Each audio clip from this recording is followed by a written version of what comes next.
KSAT 12. The Nightbeat starts right now. Low humidity, dry conditions, and wind creating a perfect recipe for disaster for area firefighters. How they're preparing, coming up. Plus, a storage unit fire ruined 22 units and everything inside. But one couple is counting their blessings. That story coming up. And we put some to the test. How do you know if your mask is protecting you from COVID? We're going to show you how.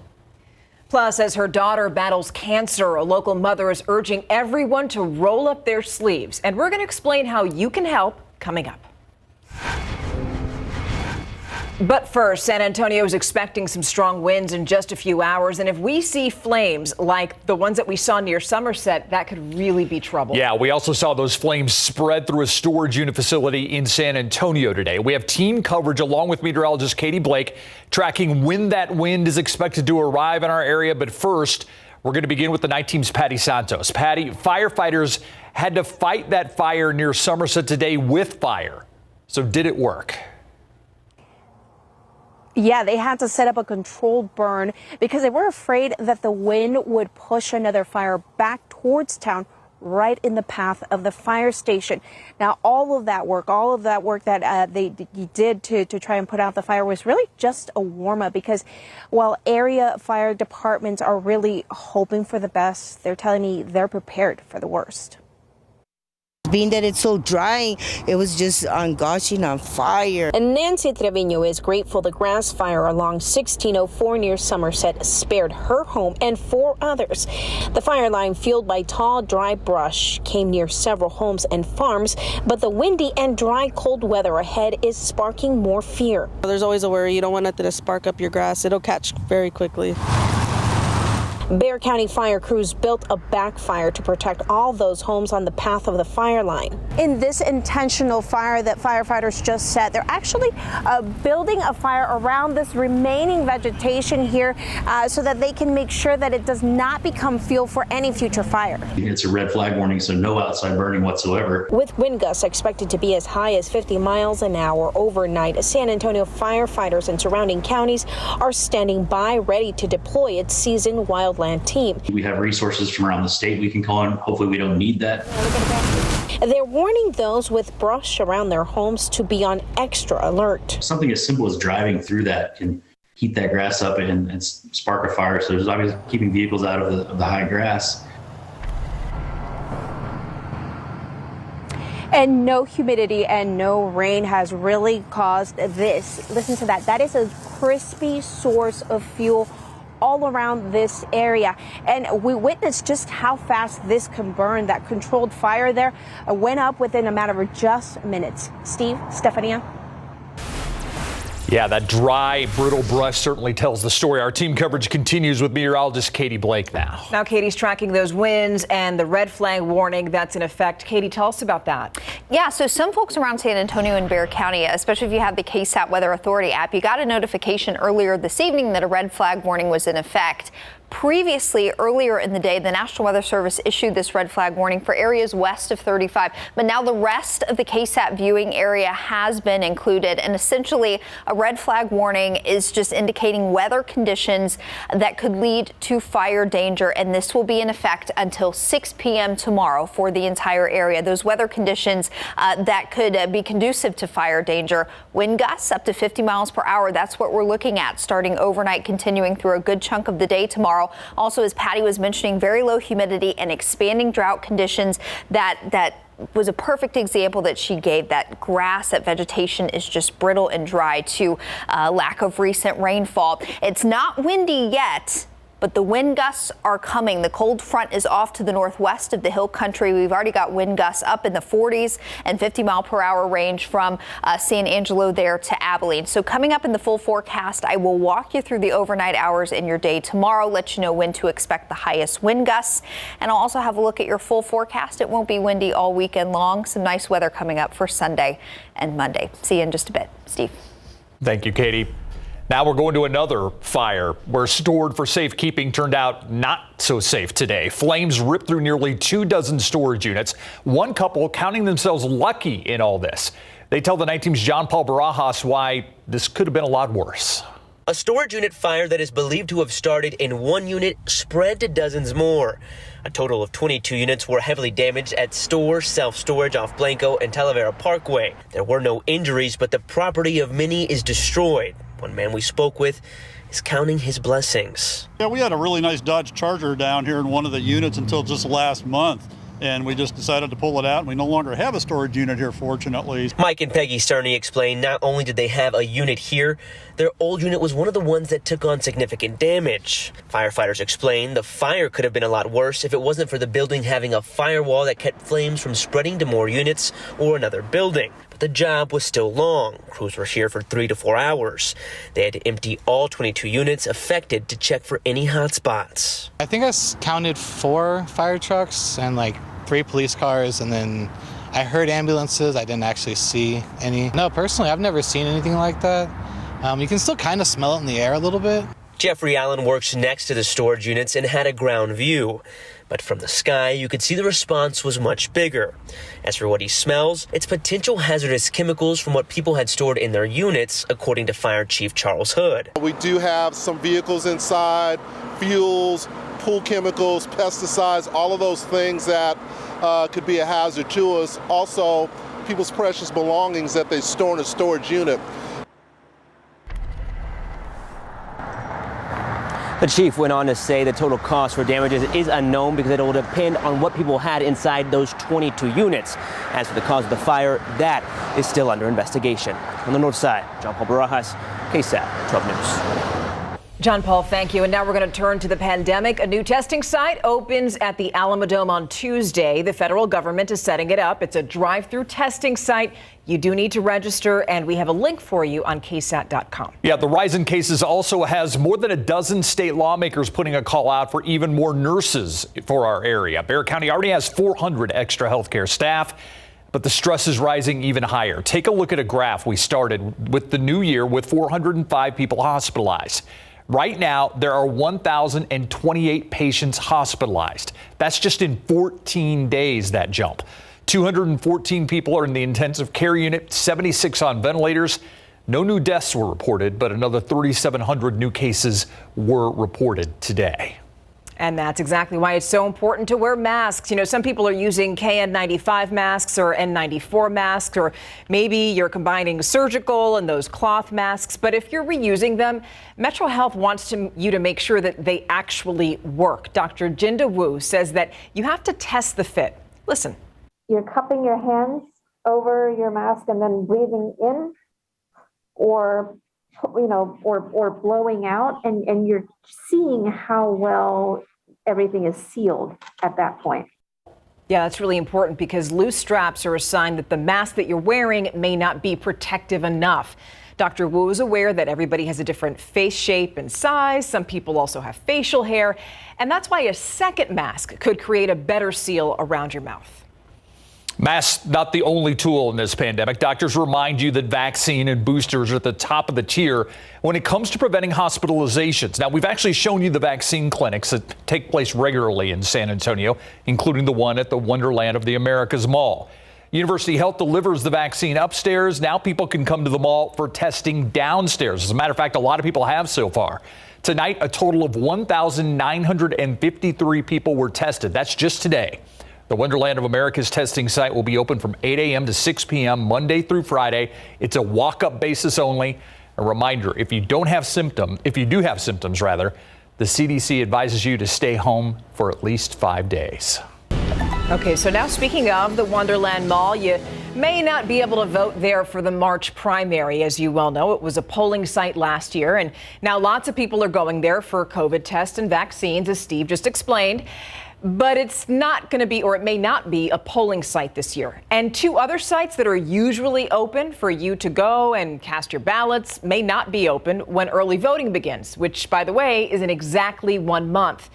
COVID is also causing staffing issues at the county elections office. We know that 21 people work there and 4 people are now out sick. Others are on standby. I guess the word of the day is fluid. It's absolutely a learning curve. We're all working our way through it. When voting does happen, the elections office plans to use masks, gloves, and other supplies to keep voters, volunteers, and staff safe. Now, a new voting law in Texas is also impacting the elections office. That new law requires absentee voters to provide either their Texas driver's license number or the last 4 numbers of their social security numbers on those applications. And then the elections office needs to verify that information. The Texas Tribune is reporting that 200 applications in Bexar County were rejected because that ID section that we just told you about wasn't filled out. Another 125 weren't accepted because a driver's license number was on the form, but that number was not in their voter record. Coming up, do you remember little Amy? She's adorable. I know. She's been battling cancer for a year, and her mom is asking us to do something to keep cancer patients just like her alive. It's an important message. Plus, a major opportunity, a program that helps Latino-owned businesses in San Antonio. We're going to tell you how it works coming up on the Night Beat.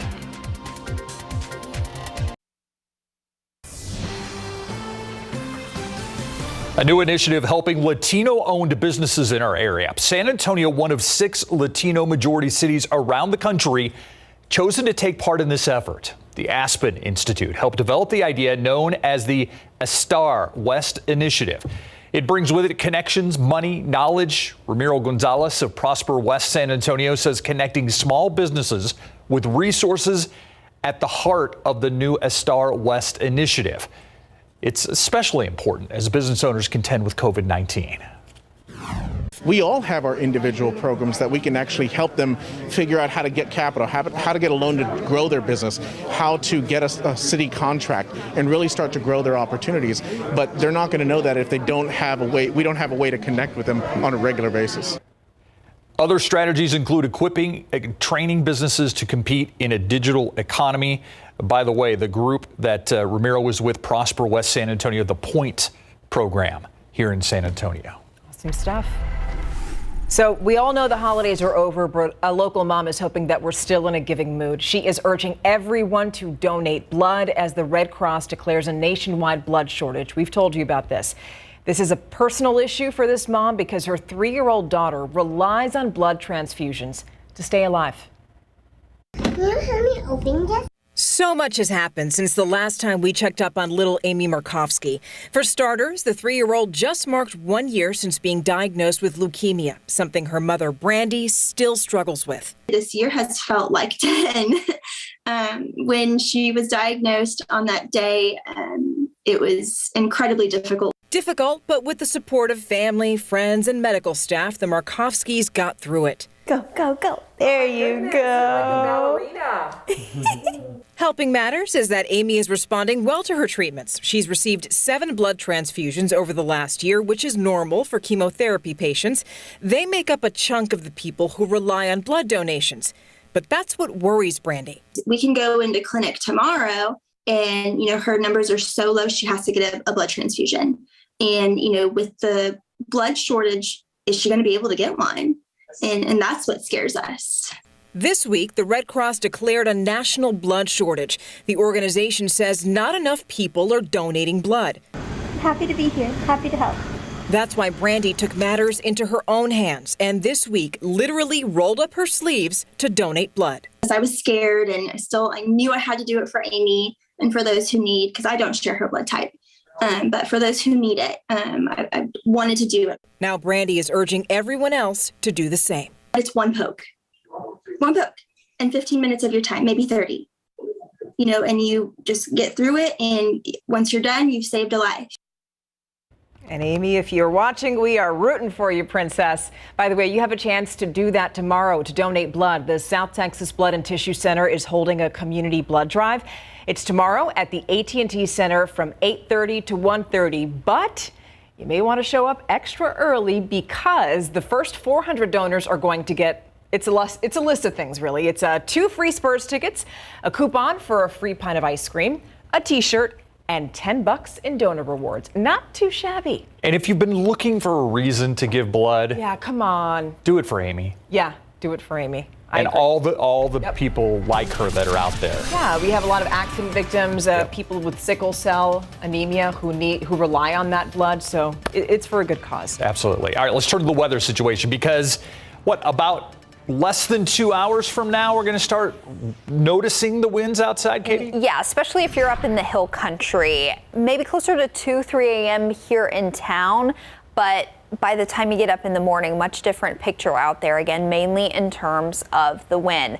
I want to start off with this graphic here. All of those little red squares are active fires. Now, they're not large fires, but you'll notice there's one of those little red squares down near the fire that was around Somerset today. So the Weather Service has noted that some small fires did develop this afternoon, and the concern heading into tomorrow is that the wind speeds are going to be so much higher. So any of those already active smaller fires or any new fires that potentially develop tomorrow could get out of hand very quickly. So this graphic behind me is courtesy of the Texas A&M Forest Service, and they have for tomorrow put essentially our area. Here's Bexar County, there's I-35 up to Austin and down to the southwest. So essentially our entire area under a very high fire danger rating. That goes hand in hand with that red flag warning we were talking about. Bottom line, weather conditions will be conducive to increasing the fire danger tomorrow. Windy, low humidity, are expanding drought conditions. So outdoor burning, do not do it tomorrow. If you must do that this weekend, winds will be much lighter by Sunday afternoon. So if you can wait till then, that would be good. But please don't attempt it tomorrow because things could get out of hand pretty quickly with just how windy it's going to be. Out there tonight, it's nice and comfortable. We're sitting near 60 degrees. Our winds are light for now. Humidity is on the lower side, and it was just a really nice day today. That wind is definitely going to be a bit of a nuisance tomorrow. 50 up in Kerrville, 57 New Braunfels, 64 in Cotulla. So nice out there, but there is some colder air sitting off to the north. 34 in Wichita, Kansas, 24 in Omaha. So some cold air there, and they are dealing with some snow near Omaha and across a good portion of Iowa. Some heavy snow there. This is the storm system that brings the front in tonight, and the front is inching closer and closer to the hill country, gusting up to 40 in San Angelo, 51 in Abilene, and there were some observed wind gusts up in the 60-mile-per-hour range across parts of the Panhandle earlier today. So let me walk you through your wind gusts as we head into the overnight hours. After midnight, that's when we'll start to see these numbers jump up, so things will start to get a little loud out there as far as the wind goes. Once we get closer to about 2, 3 o'clock in the morning here in San Antonio, 9 a.m., our winds are gusting up to 45, 50 miles per hour. They'll start to let up a little bit in the afternoon. Here's 3 p.m., but I really don't think you're going to notice much, so we'll just call it windy all day long tomorrow. The good news, by Sunday and Monday, our winds are light, westerly on Sunday, southerly on Monday, so the rest of the weekend does look pretty good. But plan on a windy day tomorrow from start to finish. Much colder tomorrow as well. Our high temperatures will only be in the mid to upper 50s. That will be quite a change from the upper 70s and low 80s today, guys. You know, I got some mowing in today, Katie, because I knew it was going to be windy and colder. I'm like, mowing in January is such a Texas thing. You mowed I mowed the grass today because it was growing. I had to. Needed it? Yes. Okay. So you say. Believe me, I'm not going to get out there if it doesn't need it, Greg. You know me. Now, Greg. Yes. Happy birthday to you, my friend. Thank you. Did you get your wish? I did not. Sadly, the Spurs did not get past the Cavaliers tonight. These are games they have to win at home, and they got close again, but again, that fourth quarter did them in. When we come back, we'll show you what happened, and any playoff pressure for Cowboys quarterback Dak Prescott coming up.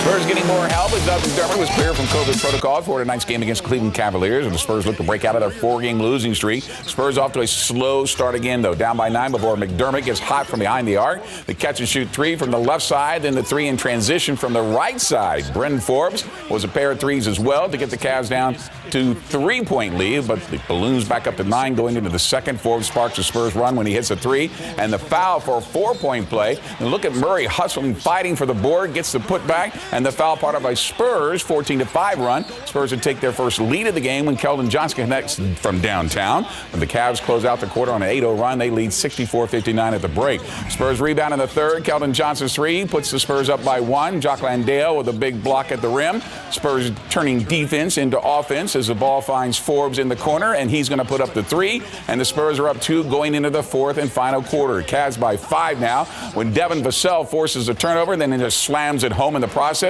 Murray at the same time ties the game at 103 all with this jumper, but the Spurs go the next 6 minutes without a field goal and they fall to 5th in a row, 114-109. We'll go down, 5 points, 10 points, 15 points, whatever, and they always get back in it. But, the habits have to get there, the discipline has to get there, and we stick with it. They'll continue to find ways to win. All right, Spurs back at it again tomorrow with back-to-back home games, and they play host to the Clippers. Pro football coverage, powered by Davis Law Firm. Congratulations to Cowboys cornerback Trayvon Diggs, rookie linebacker Micah Parsons, defensive lineman Zach Martin, after all three were named to the Associated Press All-Pro First Team. Parsons is the first rookie defensive player in Cowboys history to make the All-Pro First Team after recording 13 sacks in the regular season. For Dak Prescott, this will be his 4th playoff game in his career, and was asked if he feels any added pressure getting his team ready for the postseason, where they want to go, which is, of course, reach the Super Bowl. I don't know necessarily why people have labeled the word pressure as such a bad thing, honestly. I think it creates high expectations and high standards, and that usually creates high results. So for me, it's just about being who I am, staying true to that, knowing who I am, preparing the same way that I have and that I do, trusting the people around me, trusting the play callers in my preparation, and then just going out there and playing the game that I love without any hesitation. For 24 members of the Dallas Cowboys, this will be their first ever playoff game when they host the San Francisco 49ers this Sunday at 3:30 in AT&T Stadium, including Trayvon Diggs, who matched the Cowboys franchise record set by Everson Walls with 11 interceptions during the regular season. What does making the playoffs mean to Trayvon? It's really exciting, just being my first, NFL playoff game. It means a lot to me, and, I'm taking it serious and just, trying to take advantage of this opportunity, for the team. All right, the Houston Texans explain why they had to fire their head coach after only 1 season. Next. Pro football coverage, powered by Davis Law Firm. One day after firing head coach David Culley, offensive coordinator Tim Kelly, Houston Texans general manager Nick Caserio met with the media today. It was Caserio who delivered the bad news at a face-to-face meeting on Thursday about the team parting ways with him. And in a statement issued last night, Caserio cited philosophical differences over the long-term direction operation as to why they fired Culley. Today, the Texans GM was asked to detail what those differences are. Out of fairness to everybody, I don't think it's, the right thing to talk about what those differences are or were. I think the overarching theme is we need to be better, we need to get better, and we need to find ways to get better. I'd say when you look around this league, it's the teams that can ID problems, assess, fix, ID them, and implement them. Those are the teams that have success.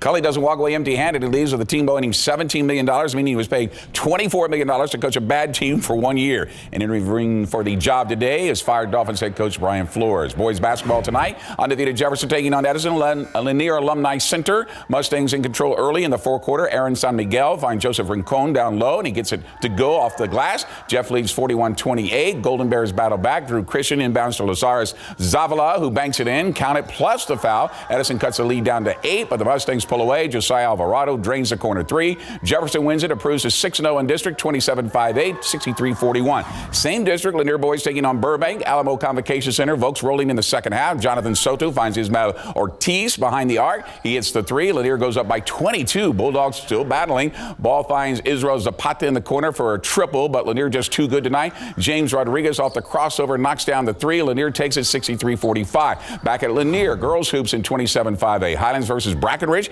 Eagles take the charge early here in the first quarter. Off the miss, Nevaeh Rollins corrals the rebound, flips it up, and then for a quick 2-point lead. But the Owls rally late in the quarter. Janiyah Perkins gets it ahead to Madison Castillo for the lay-in. Highlands up 14-12 after they won. The Owls win in a close one, 53-51. More right now on KSAT.com. Thank you, Greg. We'll be right back after this.